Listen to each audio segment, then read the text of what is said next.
డబ్బు, అనారోగ్యం, ఉద్యోగం, వ్యాపారం అప్పులతో బాధపడుతున్నారా? వెంటనే జేకేఆర్ గురువు గారికి కాల్ చేసి అపాయింట్మెంట్ తీసుకోండి. నమస్తే రమగారు. నమస్తే జయ. రమగారు, మనం భక్తుల కథలు చెప్పుకుంటూ ఉన్నాం. ఈరోజు ఎవరి స్టోరీ చెప్తున్నారు? ఏ భక్తుడు, ఎవరి భక్తుడు? ఒక శివభక్తుడి కథ చెప్పుకుందాం. పూర్వం దేవతలు అంతా బ్రహ్మ అందరూ ఏర్పాటైన తర్వాత బ్రహ్మదేవుడు భూలోకాన్ని సృష్టించాడు. భూలోకంలో మానవ జాతి, మనుషులు, ఆడవాళ్ళు, మగవాళ్ళు, అన్ని చెట్లు, కాయలు, పువ్వులు, పక్షులు, జంతువులు, పెద్ద జంతువు చిన్న జంతువుని తింటాం, చిన్నది ఇంకో చిన్నదాన్ని తింటాం, చెరువులు, చేపలు, కప్పలు, తాబేళ్ళు, పీతలు, రొయ్యలు, వీటన్నిటిని ఇదంతా సృష్టిస్తూ చాలా బాగా చేశాడు. చేస్తే దేవతలంతా ఓహో అనేవాళ్ళు బ్రహ్మని. నువ్వు ఇంత బాగా చేసావు తాత, పితామహ, నువ్వు కాబట్టి ఇంత అద్భుతమైన సృష్టి చేసావు, నీ అంతటి వాడు నువ్వే అన్నారు. అనేసరికల్లా ఈ విశ్వకర్మ అని దేవ శిల్పి ఒక ఆయన ఉన్నాడు, మనకు తెలుసు కదా. విశ్వకర్మకు ఒక కుమారుడు ఉన్నాడు, ఊర్ణనాభుడు వాడి పేరు. ఈ ఊర్ణనాభుడు పెద్ద గొప్ప, ఎందుకంటే బాగా చేస్తాను నేను కూడా చేయగలను అన్నాడు. అనేసరికల్లా బ్రహ్మదేవుడు అన్నాడు, ఏమిట్రా పొగరా నీకు, ఇలా అంటావా? అనేసరికల్లా ఊర్ణనాభుడు అన్నాడు, అవును తాత, ఇప్పుడు నువ్వు ప్రపంచాన్ని సృష్టించావు, మా నాన్న చేస్తాడు, నేను కూడా చేయగలను ఇవన్నీ, నాకు కూడా వచ్చు. మేము చేయలేనిది నువ్వేం చేసావు? మేము చేయగలిగింది నువ్వు చేసావు, అంతే, నీలాంటి వాళ్ళమే మేము కూడాను, నీ గొప్ప ఏమిటి అన్నాడు. అనేసరికల్లా నిజానికి ఏమిటి బ్రహ్మ సృష్టికి వీళ్ళ సృష్టికి తేడా?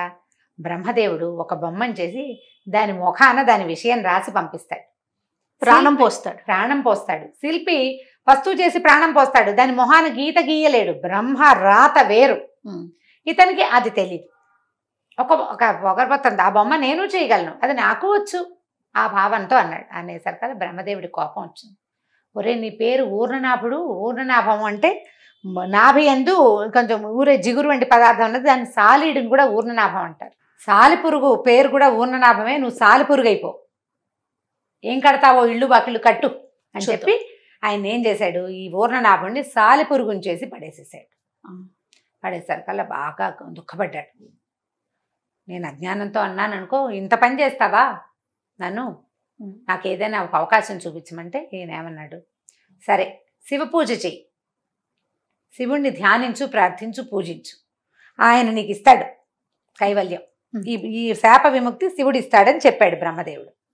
అయితే ఈ ఊర్ణనాభుడు ఎక్కడ పడ్డాడు? భూలోకంలో ఒక అడవిలో పడ్డాడు. ఆ చెట్టు మీద తిరుగుతూ ఉండేవాడు. అయితే అదొక మారేడు చెట్టు. ఆ దారిన రోజు ఒక శివభక్తుడు తిరుగుతూ ఉండేవాడు. ఎట్లా శివుణ్ణి చేరాలి, ఈ సాలీడు పూజ ఎట్లా చేస్తుంది? శివుడి దగ్గరికి వెళ్ళాలి, శివలింగం కావాలి దానికి. అయితే ఈ శివభక్తుడు ఏం చేసేవాడు, ఈ అడవిలో ఉన్న పత్రి పువ్వులు గివులు అన్నీ కోసుకుని, ఈ మారేడు దళాలు కూడా కోసుకుని తీసుకెళ్లి శివలింగం మీద పోసి దండం పెట్టుకునేవాడు. రోజు వచ్చేవాడు.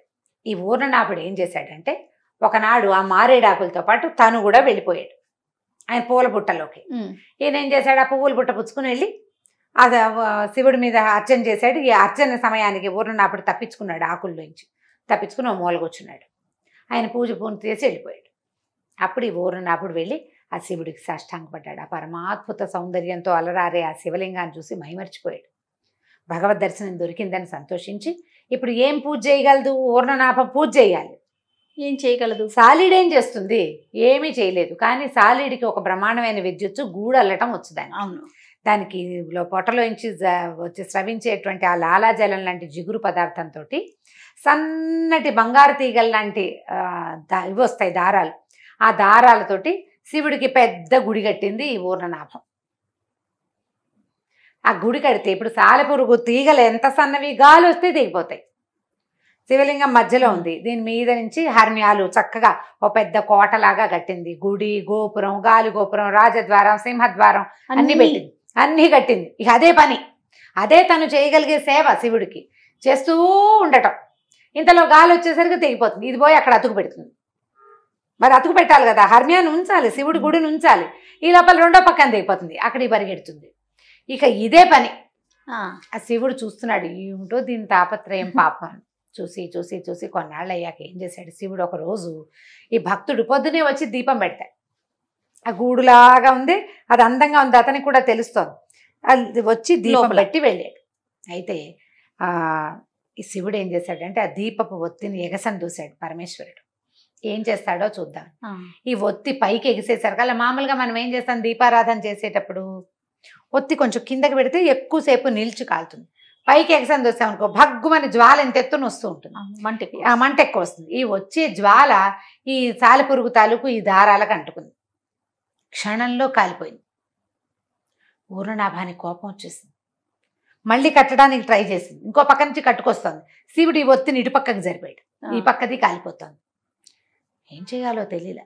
అదేమనుకుందంటే ఈ దీపాన్ని మింగేద్దాం, దీపం వల్లే ఇది జరుగుతోంది, దీపం వల్లే ఈ పని అవుతోంది. మరి దీపం అంటూ లేకపోతే ఏమవుతుంది, రోజు కిందకు ఉండేది, ఏదో దాని దారిని అది వెలిగేది, దీని దారిని ఇది కట్టుకునేది, ఇళ్ళు వాకిళ్ళును పోయేవి, రోజు మళ్ళీ కట్టేది. పాపం ఆ భక్తుడు వచ్చి చేత్తో తొలగ తీసుకునేవాడు కొన్నిటిని, ఆయన తెంపేసిన వాటన్నిటిని మళ్ళీ కట్టుకునేది. భక్తుడిని అదేం చేయలేదు. కాకపోతే ఈ దీపం చిన్నది, దీన్ని ఏదైనా చేయొచ్చు అనుకుని దీపాన్ని మింగేయటానికి వచ్చేసింది. దానికి కాళ్ళు చేతులు కాలిపోతాయి. పాప నా కాళ్ళు ఉంటాయి ఇట్లా టెంటకిల్స్ లాగా ఉంటాయి, ఇట్లా వంకర టింకరగా ఉంటాయి. కాళ్ళు కాలిపోయినా సరే వచ్చి ఆ దీపాన్ని గుడుకని మింగేసింది. భగ్గుమంది మంట. దీపాన్ని మింగితే ఏమవుతుంది, కాలిపోతుంది. కాలిపోగానే పరమేశ్వరుడు ప్రత్యక్షమయ్యాడు. దీపం వల్ల తన పూజకి అంతరాయం కలుగుతోందని, తను చచ్చిపోతానని తెలిసినా కూడా తను కట్టిన హర్మ్యం అలాగే ఉండటం కోసం దీపాన్ని మింగేసిన ఈ ఊర్ణనాభానికి ప్రత్యక్షమయ్యాడు శివుడు. ఊర్ణనాభుడు మామూలు రూపం వచ్చేసింది అతనికి. శాప విమోచనం అయిపోయింది. వెళ్ళిపోరు అయినా నువ్వు స్వర్గానికంటే వద్దన్నాడు.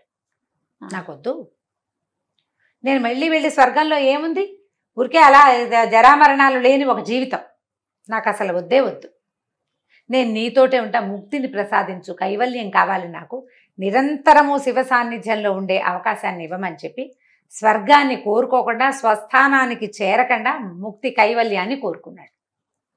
అట్లా మాయమైనటువంటి ఊర్ణనాభుడు వెంటనే అతనికి ముక్తి వచ్చింది. కైలాసంలోనే నిరంతరము శివ ప్రమథ గణాలతో పాటు అక్కడే నివసించే అవకాశాన్ని భగవంతుడు ఇచ్చాడు అతనికి. ఎంత బాగుందండి. మనం కాళహస్తి కథ వింటాం, ఇలాంటిదే. కాకపోతే ఇది ఊర్ణనాభుడిది ప్రత్యేకమైన కథ అనమాట. ఇతను విశ్వకర్మ యొక్క కుమారుడని చెప్తారు. ఇది మనకి శివపురాణంలో కనిపిస్తుంది అనమాట ఈ కథ. ఇలాంటి చిన్న చిన్న కథలు చాలా ఉంటాయి, పిల్లలకి చెప్పచ్చు కదా. అప్పుడు సాలీడు ఏం చేస్తుంది, ఎలా గూడు కడుతుంది, దాని మీద అబ్జర్వేషన్ కూడా వస్తుంది. ఇలా చెప్తే పిల్లలకి కొంచెం బాగా సరదాగా ఉంటుంది, కొంచెం మంచి కొత్త కథ తెలుసుకున్నట్టు ఉంటుంది. చాలా బాగుంది. నమస్తే. నమస్తే. ఇక ఈ వీడియో కనుక మీకు నచ్చినట్లయితే లైక్ చేయండి, షేర్ చేయండి. మరిన్ని ఇంట్రెస్టింగ్ వీడియోస్ కోసం మా ఛానల్ని సబ్స్క్రైబ్ చేసుకోండి.